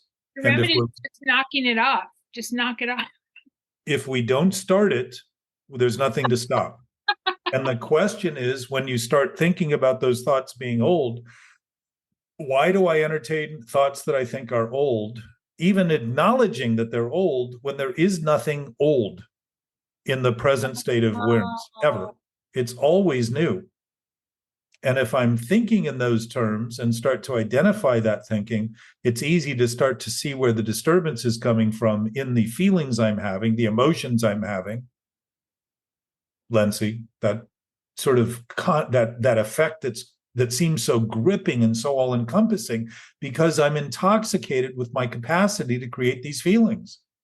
Yes. And think by doing it, I'm the master of reality because I'm consumed with it and think I can do nothing else because it's all I'm thinking about. Yeah, let's talk about time then a little bit. I mean, obviously, is it time? Yeah, if you have some time. We have a history. We have experiences as human race, as individuals, and we do talk about what I'm going to do tomorrow when it comes. It's not, not so far out in the future. What I'm going to do, I'm going to go to the meeting at 9 a.m. with the rest of the obsession crew, and like you had talked about before, that there is no other time than the present. But isn't there a sense of the past and the future in some regards? Sure. Some sense. But they're thoughts. That's the point. They're thoughts in the present, thinking about a past that is just thought about, remembered. Think about remembered is a better word. Yeah. Yeah, it's remembered. But remembering is also suggesting that when we're not remembering, it's dismembered. Yeah, we're putting it back together. Yes, as though it's a part. Yes. So there's some concept to the fact that it doesn't really, I mean, clocks were invented by humans. Days were invented by humans. The orbit and rotation of the Earth wasn't invented by humans. And that's basically what the clock is based on. But even our clock is inaccurate. So we need to add a day every 7 years to make up for the time that we haven't been able to figure out to adjust to. Right? Right. Yeah. A second wasn't a second before we created a second. But if we had made it just slightly longer, and seem to have some capacity to govern that period, we wouldn't have leap years. But I imagine when it was originally set up, it was set up at a time where the precision of mathematics isn't what it is today. And so it, missed a point, missed a dot. So every once in a while, we have a February 29th. Yeah, let's not digress, but I guess what I'm saying is the stories you're talking about, I brought a story of my father for decades, built up a story of what was real, what wasn't. Yes. Brought it into a complete anxiety and panic disorder. And a lot of that has gone now. Right. With this discussion. And it's still a part of my childhood. I look at it differently now. But you remember things and then think about the future. I'm also reading Being in Time with Heidegger, so it's a whole other discussion. But he also equates existence with the fabric of time, that you have to exist in a time. You couldn't just exist at some point and be gone, that we exist through the continuum of time. Yes. Well, listen, bodies are designed to function within that concept. But the concept doesn't mean that it becomes reality and truth. It simply means that it's part of a construct that bodies are designed to function within. So for us to think of it as reality and truth and miss that reality and truth provides the basis for this illusion or this experience of a time-bound space, which is really what time and space are the same thing, because it always takes time to go somewhere. And space to be in. Yeah, and the room to be there. They're all functional things that are not part of an infinite reality. They may be a potential of that infinite reality, but they're not reality within the infinite. They're simply a consciousness that exists. So we can make up, just like we make up our stories, any number of stories we want. And again, the story about your father, the only impact that it had on you was when you thought it was so true, is to think that there was nothing else to think about it but the way you thought about it. And what you just said indicates that once you started realizing it wasn't truth and reality, it was just a memory you were having and something you were doing in the present, all of a sudden you started having different ideas about it, because now you were open rather than closed off to the flow of awareness and the flow of ideas that might offer you a different perspective than that limited. Most ideas that we stay glued to are not ideas of happiness and joy and freedom. They don't, because they're the reality, that happiness and joy and freedom is an awareness of the present. It isn't a denial of the present. It isn't an insistence that somehow these thoughts I have about something that's no longer happening has them become true or real or right, as a matter of fact, which is why righteousness can be so caustic between humans and so violent. You're talking about wars. That's the source of it. Yeah, that's what I feel. It's my own side theory, is, as a roaming the African plains, you remember where that lion's den was, and you don't go near those kind of rocks anymore. As a mental remembering of possible anguish and pain, you sort of bring that with you in the forefront to survive and thrive. Yeah. But you don't remember that waterfall that you swam in as much as a kid with your mom and dad, as a great place to be, but maybe you do. I don't know. Well, you will when the preoccupation with those memories isn't thinking of them as reality and truth. So the false nature of your thinking will allow your thinking to represent the full range of the experience rather than just the worst case scenario. Yeah, so over glorify the happy, right? People do that. Yeah. We've considered it the only thing because it's the only thing we're doing, which is false, thought to be right. That's what obsessive thinking is. It doesn't mean the doingness of it is a choice we make. It isn't the absolute state of being we have that doesn't require a choice. So it's why the future is also seen to be doomed, because the impending state, the impending doom that seems to come, we know will come if we keep basing our thoughts on things that aren't happening. Yeah, we talked about this yesterday. Yeah. So we're not paying attention to what's happening. We know for sure if I'm in the fast lane and close my eyes, it's just going to be a matter of time before something goes seriously wrong. The fact that it hasn't gone wrong doesn't mean it's not coming, because the longer I keep my eyes closed to what's actually happening, the sooner I'm going to find things that I thought weren't happening happen, which is that thing, Anthony, that idea that this pendulum should stay still when we're always keeping it in motion. The majority of the time, it isn't balanced. The pendulum that's swinging from one end to the other is only at that center point from an infinitesimal fraction of time, if even time at all. But isn't that center point neutrality? Yes. Because you can take or leave either side. You don't have any obligation to continue to move in either direction. We do that movement of the pendulum is the idea that what we're doing is new while we're in the same swing, back and forth, back and forth. But what's interesting is we think that our thinking is fixed within that swinging momentum because we're stuck at a certain point on that. We're taking a position, and the position we take along that side, that spectrum, whatever the spectrum is going to be one point amongst all possible points, right? So we're either seeing it as taking a point in relation to all other points, or we're seeing it as the only point we can take. And that tends to be what obsessive thinking is doing. It's not choosing neutrality because it would be looking in both directions. Choice would be the left or the right. No choice would be the neutrality. No choice would be the point at which you would be central to both opposing points. Good or bad, for instance. That's my apolitical stance. Yeah, well, it's a neutrality. You're basically multiplying things by zero. And saying if this has any meaning and I multiply it by 1, it's going to have the meaning I give the meaning to. If I multiply it by 0, it's gone, disappears. And 0 originally, when it was introduced into mathematics, was thought to be heretical because it was thought to be black magic, because you could disappear things. But think about that in relation to thinking and imagination, that we can create imaginative scenarios in a narrative in our thinking and make believe they're true. That's the same black magic that was thought to be so heretical way back then that we still haven't come to terms with. So we create seemingly magical thinking to try to solve the problem that we're creating. And are you saying that? Go ahead. Sorry. The reason it's black magic is because there's no light in what doesn't exist. There's not even potential for light in what doesn't exist.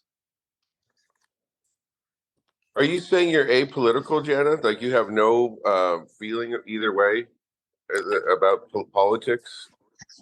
Pretty much about anything these days. I honestly don't. I feel like everyone else has done all the brain damage and they're welcome to their opinions, and that it's all an aspect of me because we're all in this together. And I honestly don't feel like I have to defend anything, and I have no desire to be right about anything, because the truth is, it doesn't matter if I bullied you into agreeing with me. You're going to think whatever you want to think anyway. And once I've let that go, I don't know. Things are peaceful. They're good. I honestly do not have opinions. Plus, honestly, I have no knowledge about politics enough to take a side even. I know little bits and pieces, and maybe part of it's even having been licensed since 1980 in the real estate business, and I'm still a broker.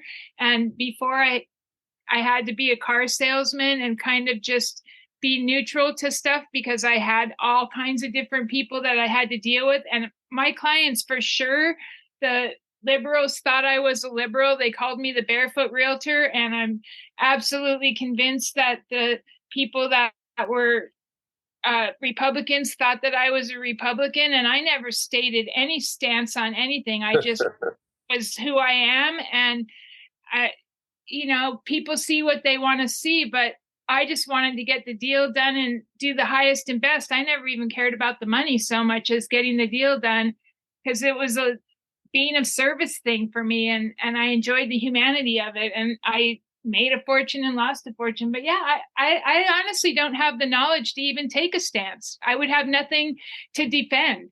Well, the other side of it is that there's no solution going to come from a fight that isn't another fight. So part of that awareness, I suspect, Jana, coming to the neutrality and beginning to have that, is beginning to have the contemplative, considerate state of mind to begin noticing that if we're thinking collectively, we're not thinking in political opposing terms. We're thinking of unified inherent terms. We're thinking about everyone being everyone already, and that if we already have a knowing awareness that far exceeds the thinking we've been doing, and as a result, the actions we've been taking, the best thing we can often do is simply notice that that contemplative state is a meditative state that is including everyone. Because the calmer I am, not by faking calm, but actually being at rest by thinking of things accurately, the greater the chance other people have, because I'm not antagonizing, irritating, and creating a reactive response or a response that would be abnormal. I'm actually aligned with them, and that gives them a greater chance to begin to concede this aligned thinking that we all share and the wisdom of that intuitive nature. That's our nature. It's primary to our experience, not the thinking we do.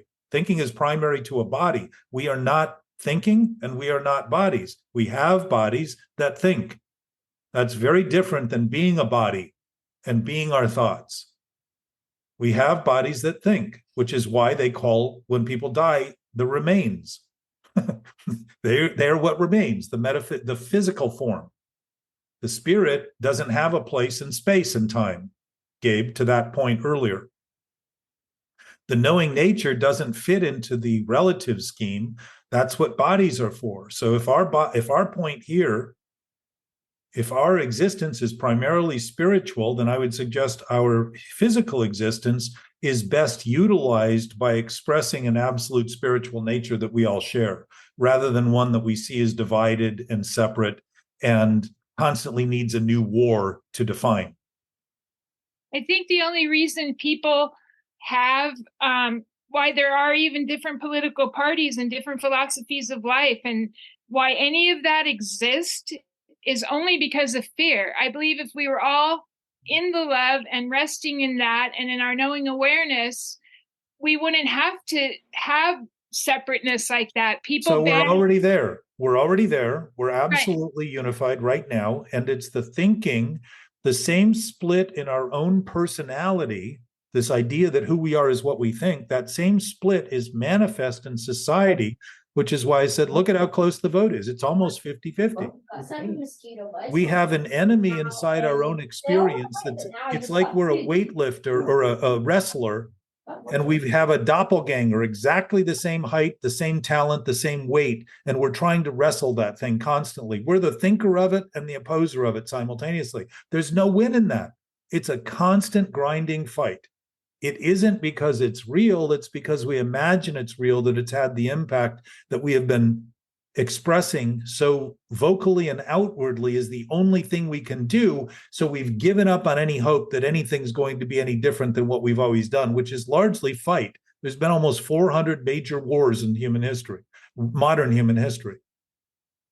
It's the fear that, and so the familiarity. The fear is a consequence of the thinking that we're separate.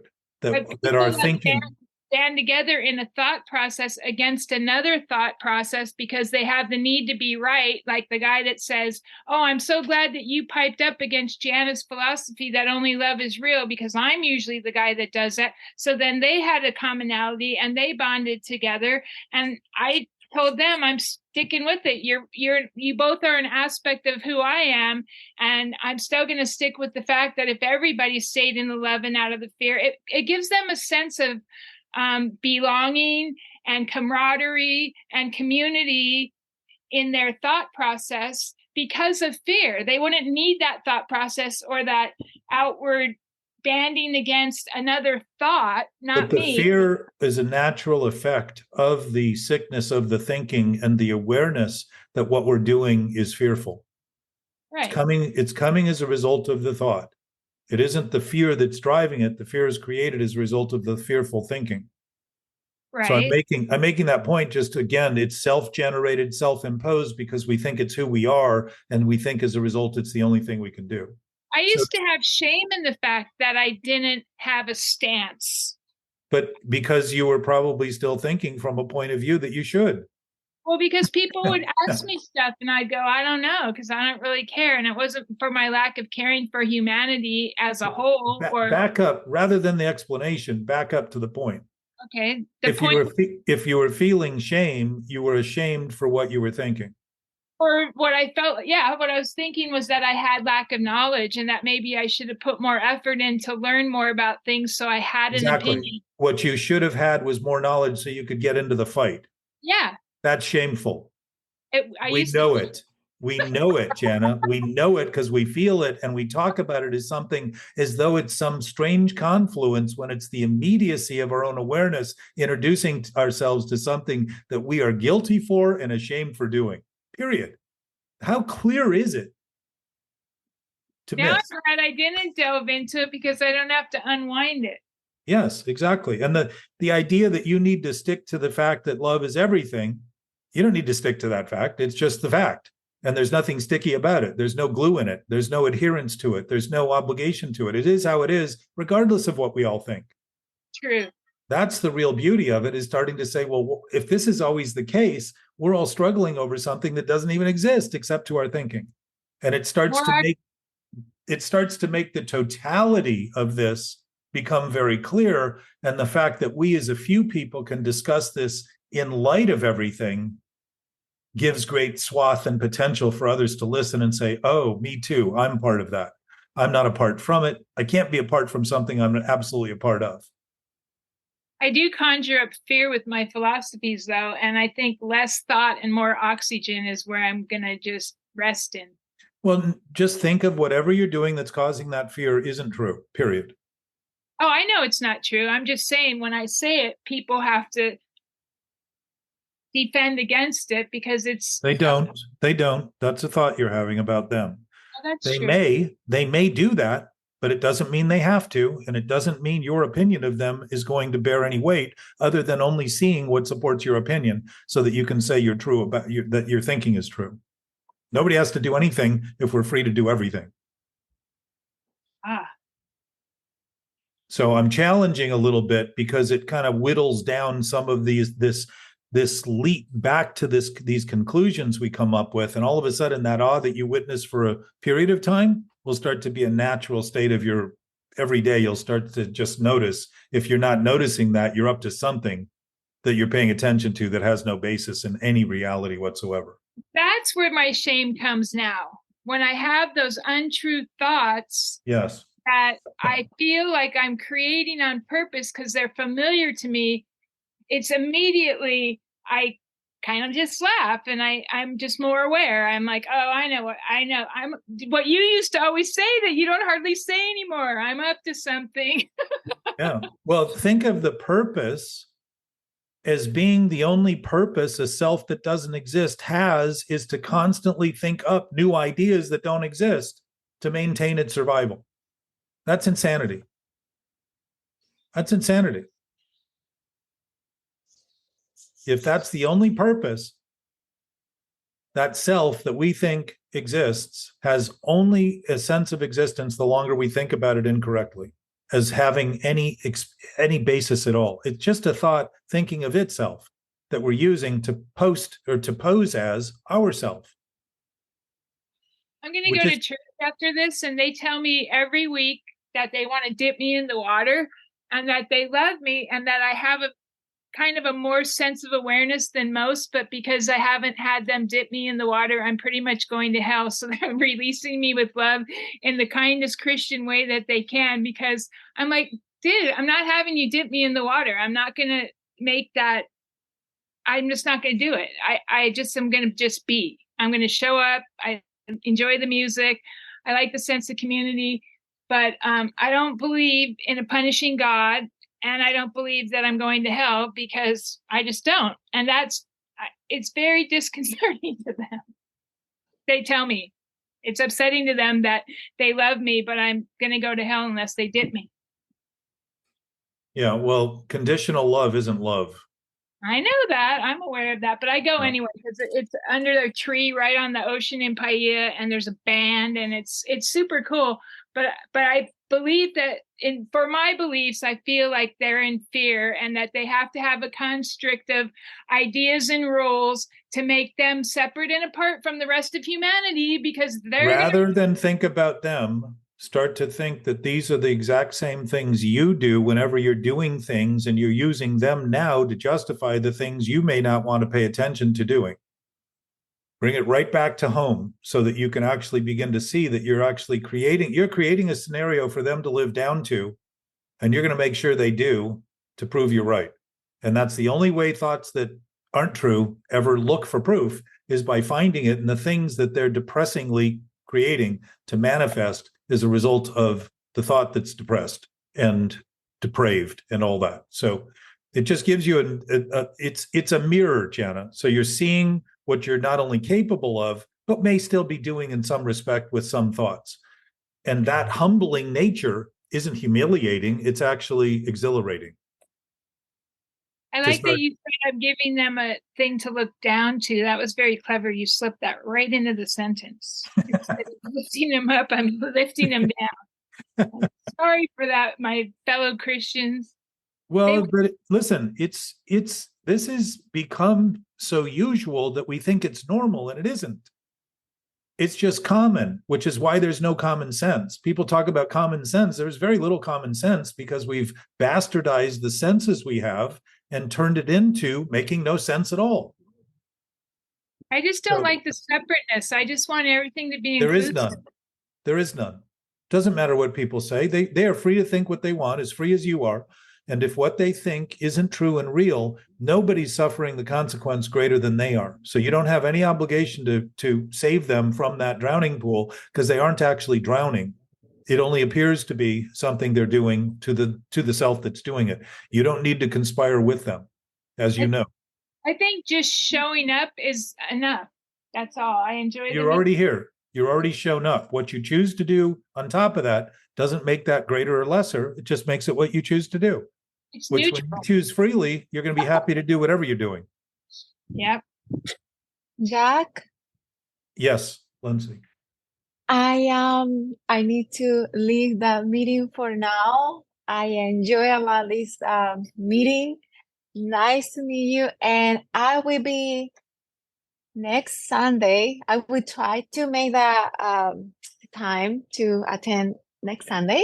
We will be very happy to have you, and we're happy today. That's very kind of you to come. And if you get your email, I'll get you on the announcement list. Okay, thank you so much. I will. I hope to see you next Sunday. Thank you very much. Welcome. Bye, guys. Welcome. Bye. Bye, Adios. mi amor. Adios. Liga.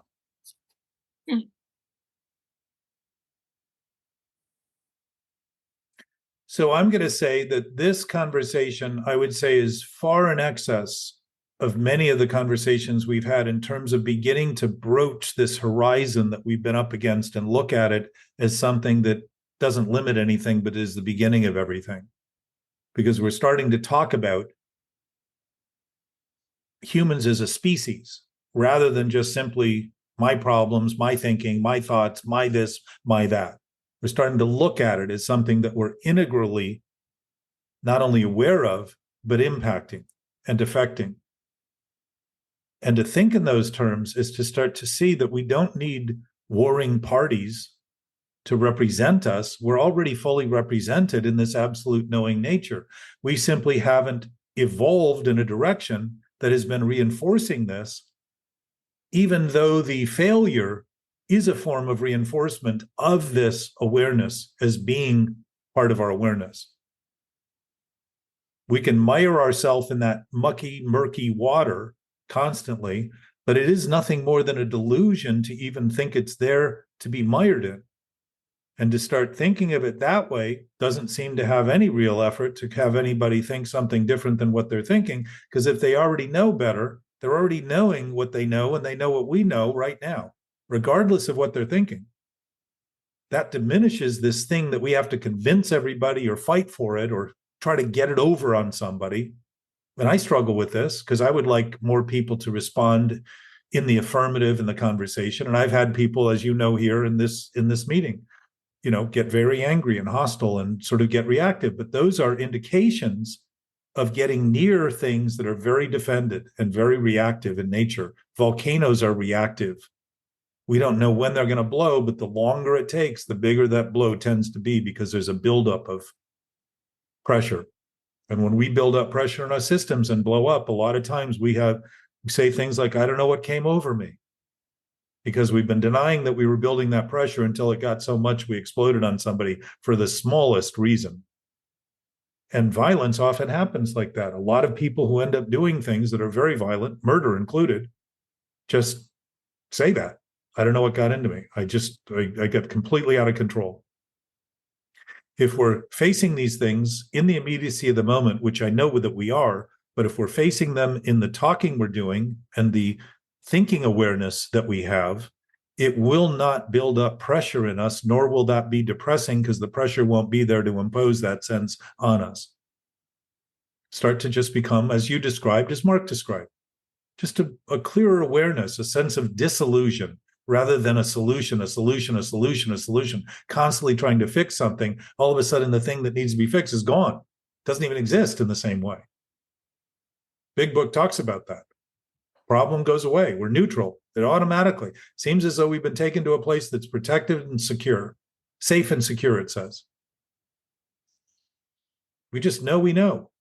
And to be there and think we don't isn't a problem with knowing, it's a problem with thinking. That's all.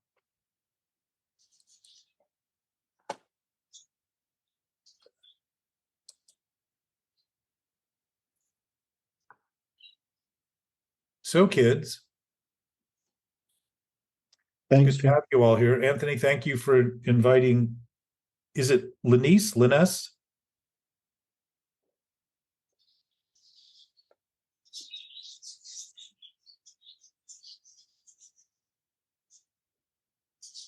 Yes. Liness, right? Yeah. And we can continue. We're also doing a Saturday morning walk at 7 a.m. for an hour or so. Laura, Alice, and Gabe and I have been doing that for a while now. We've had some other visitors come and go. You're all welcome. Anyone out there is welcome. We live in Venice, so we walk Burton Chase Park in the marina. Saturday mornings at 7, we meet at Pete's Coffee and grab a coffee and then go take a walk and spend an hour or so talking. And what we're doing is mapping out some thoughts. Laura Alice is very quick on her phone to take down the thoughts that she hears, and then she sends them to us. And the point of it is to start to create a bit of an outline of things to contemplate that could be easier to convey sometimes than the nature of this entire conversation, that would allow people a chance to just start to consider things in ways that might help align them, because those ways might be more stable than the thinking they're doing about things. And the goal would be to bring a chance for people just to engage at a level that is I don't know. I don't know how to even. My sense is nobody's going to. If somebody's not interested, they're not going to be interested. And people's own interest is generally based on their motivation, and their motivation is based on their seeming need very often. So if people don't think of this as a problem, I don't expect they're ever going to listen very well. But if they see a problem and recognize they have a problem, it might be a chance to actually listen in a way that would see things differently than they have, and as a result begin to align themselves with how things actually are, rather than just this sort of internal dialogue, thinking about it as only what they think. And that's a long way of saying as it is. Hey, Mark, welcome to the group. I'm so glad you're here. I can relate to you a lot. What would you say as a new person this meeting is about, or what breakthrough you had, or any insight, because you're so fresh? Gabe, you're next.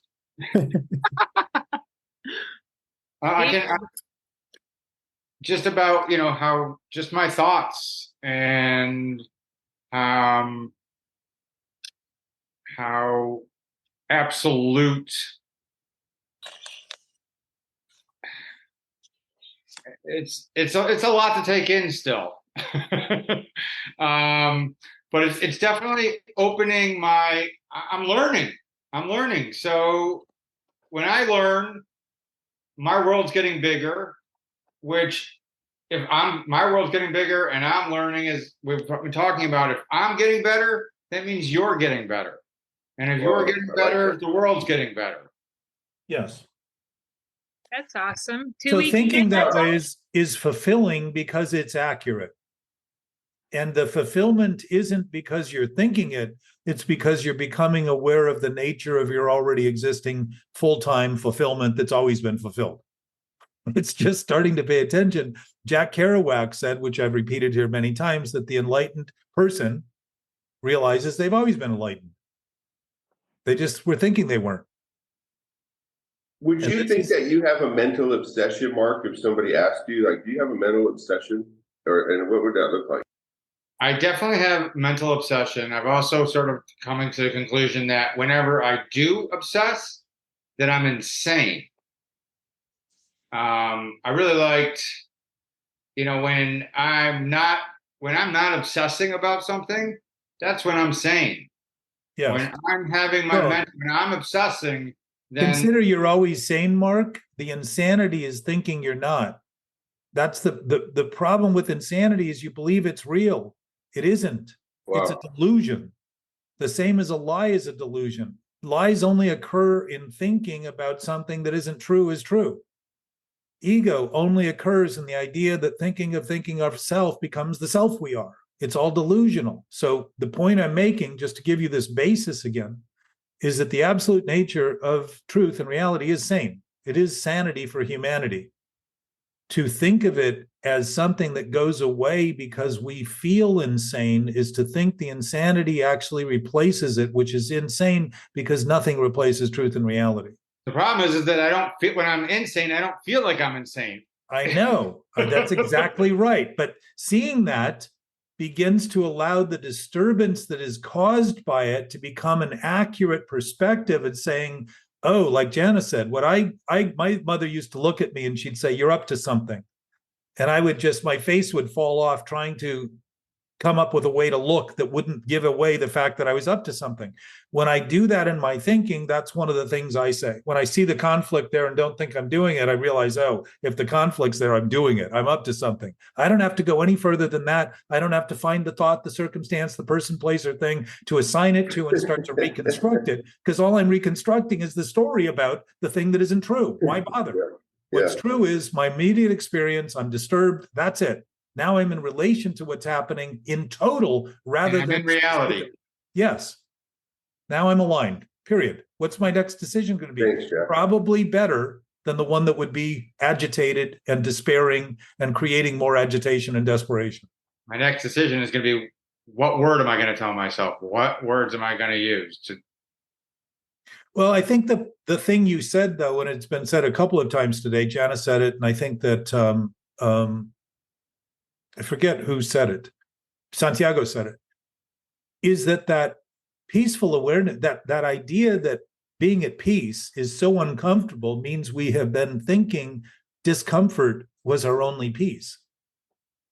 And to be there all of a sudden sort of postpones the thinking and the needing to do anything. You begin to realize there's not as much I need to do because I'm not making messes that constantly need to be cleaned up. So you all of a sudden realize that things go better because now the thinking is going to be constructive and useful in a way that often transcends my imagination, because largely if I'm imagining things to try to overcome the feelings I'm having, I'm thinking things that aren't true. And if I'm acting on that imagination, I'm going to be doing things that are actually disruptive and disturbing, and et cetera. In the peace, you start not doing those things and say, oh, I have the whole morning. I can go have a cup of coffee. I can go listen to somebody, talk to them, hear them a little bit better. I'm not great at that, but I have more time to do that. So the process changes dramatically. My sense is the inclusion of everything is really the beginning of thinking soundly and sanely, because if the nature of everything is already everything and we're only thinking of it in bits and pieces, we're choosing to feel separate from it. We're choosing to feel apart from it. We're thinking we're only apart and disconnected from it simply because we become addicted to the idea that it's up to us to put it all back together. And the puzzle is that there's no puzzle. The pieces are seamless. It's a jigsaw puzzle that has pieces. So there's nothing to do. And now what happens? Everything's possible in the real sense, rather than the only possibility being better than the worst thing I can do. Just a little better than the worst thing. I love when you tell that story, Jack, and thanks for that summarization, but where every person that's telling you their story feels like you're really interested and they want to talk for half an hour about, let me tell you my story. And then at some point, how does it go, Jack? I just say, okay, I'm back. Yeah, after you look at your watch and you give them like 20 minutes. What's interesting is it totally breaks the stride of every other story. They know not to go too far before they ask, are you listening? And I generally say, I'm listening, but I'm not hearing much. He tells me that all the time, unfortunately, still. Well, it isn't to say we can't tell stories, but when they're stories, they're a lot more intriguing than when we think it's reality and truth, and we need to convey every single detail that we've developed over years of managing these stories, and think that somebody who isn't hearing every detail isn't listening and doesn't get us and is a front to us, and all of a sudden becomes an enemy because they're not listening to something that's completely made up. Stories are great when they're stories, not reality and truth. All I know is today was awesome. These last 2 weeks have been incredible. Thank you. And Jana, thank you for really pushing home today about all of us being together as one. Because I'm going to a function today I'm just going to really take that with me into this function today. So, well, it'll probably keep it from becoming a dysfunction.